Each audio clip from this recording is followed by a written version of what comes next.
Yo, what's going on, true Blazer fans? It's Tori, and recently, Portland's 2018 and 2019 schedule dropped, and I'm here to break it down for you guys. This is going to be a pretty in-depth breakdown, so I hope you guys enjoy it, and I hope you subscribe and stay tuned for some more player analysis content that'll be dropping until we hit preseason, and we get some actual game action. So I've done this in years past, but to predict strength of schedule for certain months, I don't use last year's win percentages for certain teams because, of course, teams change every offseason. You know, the Lakers are going to be a lot better this year with LeBron James on board, so that's going to be a harder game than a typical 35-win team from the previous season. So I separate the standings into tiers, okay? Teams that I view as being on the same level, I give the same win percentage to. So you can see my standings right here, and I use these win percentages to determine strength of schedule for each and every month. On my own YouTube channel that'll be linked in the description below, I will have standings predictions, full standings predictions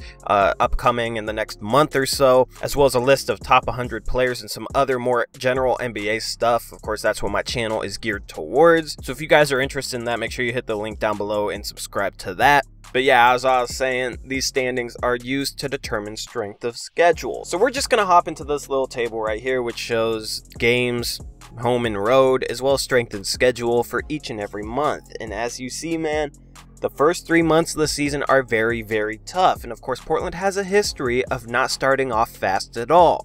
October is technically our hardest month, but there's not many games in that month, so, you know, it's not a big sample size there.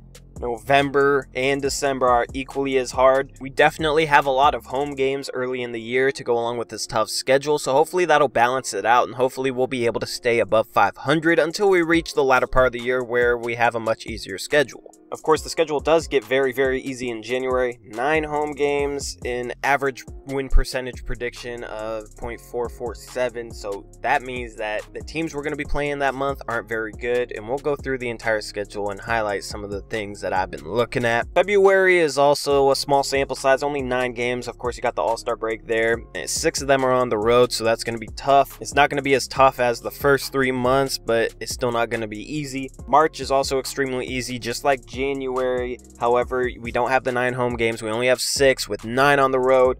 But March and January should definitely be the months where we should be able to put some winning streaks together. And then in April, we end with 3 home games, 3 road games, average strength of schedule, and then we head into playoffs. Hopefully, we're a top seed just like last year. It's nice having the first 3 games of the season be at home, and I also like that they're against 3 playoff teams that aren't world beaters like Golden State or Houston. That's 3 games where we could make a huge statement by going 3-0. Of course, the Lakers just added LeBron, and then right after that, you got San Antonio, who just added DeRozan and traded away Kawhi. Both of those should be tough games. And then Washington, they added Dwight Howard, a little bit of an improvement over Gore Top, but they're much like us. They didn't really improve much this offseason. I do hope we go 2-1 in that stretch, but 3-0 would be a pretty big statement before we end up going on the road, which starts with Orlando. That should be an easy win. Miami didn't really impress me much this offseason. That should be a win. And then Indiana, Houston, that's 2 playoff teams. Indiana's underrated. Houston, of course. So hopefully after that month of October, we're looking at maybe a 5-2 record, hopefully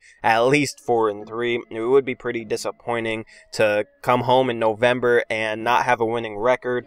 But then that homestand right there at the start of November. Okay, we're going to be able to tell what team we have just based off those games. Because in that slate of games, you got 5 out of 6 playoff teams. And it starts off with a rematch of last year's playoff series, which is going to be a huge game to see, you know, does New Orleans defend us the same way they did in last year's playoffs? And if they do, have we figured out a different offensive system that can actually beat that type of defensive coverage that we see every year in playoffs? Of course, the Lakers again, Minnesota, Boston, Milwaukee, all those are very good teams. The Clippers should not be contending for the playoffs, but they're not a horrible team either, so that's going to be a really crucial homestand. Then we go on a 6-game, 9-day road trip, starting with the Lakers again.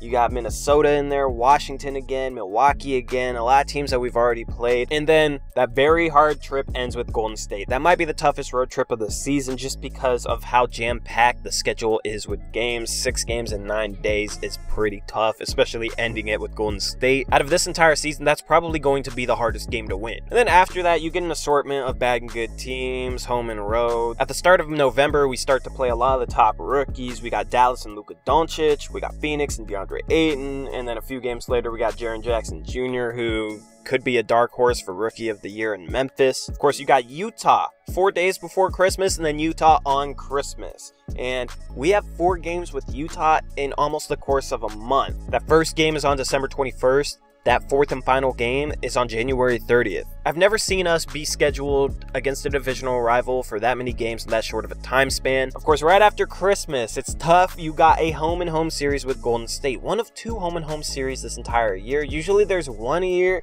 This year there's 2. Denver later in the season at the end, which will be crucial for playoff seeding. We have a home-and-home with them as well. And then January, you got Oklahoma City and Houston right at the start, but then it gets much easier. Chicago, Charlotte, Sacramento again, Cleveland, which isn't going to be good this year, Phoenix, Atlanta.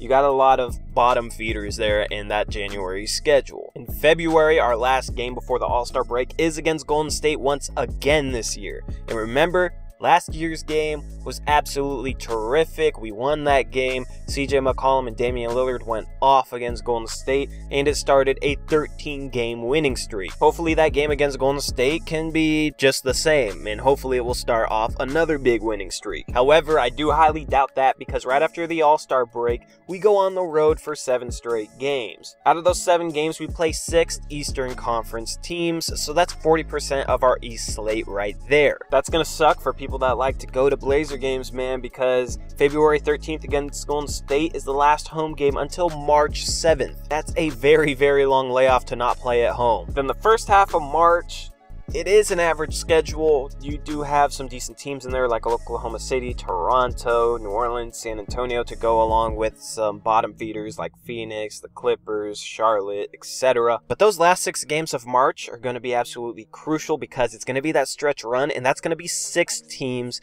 that are not going to be making the playoffs. You got Dallas, Detroit, Brooklyn, Chicago, Atlanta, and Detroit again. It's going to be crucial to win those games because as we go into April, you got Minnesota, that home and home with Denver, 2 games against them, and then the Lakers. And all those games are probably going to be determining playoff seeding. We do have a decent number of nationally televised games, a lot on TNT there down the stretch. It's always nice to switch it up and watch a nationally televised game, in my opinion. Some of you guys like sticking with NBC Sports Northwest. Those TNT games, they're not going to be covered on NBC Sports Northwest, but ESPN games, almost all of them should be. Now, if you want to download this schedule, I will put a printable version of it down in the description below. It'll be complete with my notes, my thoughts on certain matchups, and it's, color-coded. It's pretty. Might use up a lot of ink, but if you got the ink for it, I suggest you download it, man. There isn't many good printable schedules out there, so I try to make this work as good as possible. You may have to mess around with the margins a little bit. I'm not too good at this stuff, but hopefully it'll print out nicely for you. I'll figure out how to make it printable down in the description below. So if you guys want it, it's my gift to you. Anyway, I hope you true Blazer fans enjoyed this full schedule breakdown, and I hope you're excited for the season just like I am. I know we didn't do much this offseason, but around this time of year, it's always pretty exciting looking ahead at preseason, training camp, and then getting into the regular season, man. I miss Blazer basketball. I'm getting a little bit too used to there not being Blazer games in my week, so I definitely want it back. Anyway, if you have any thoughts on the schedule, let me know down in the comments section below. And with that being said, I'm out of here. This has been Tori. Have a great day, Rip City. Go Blazers.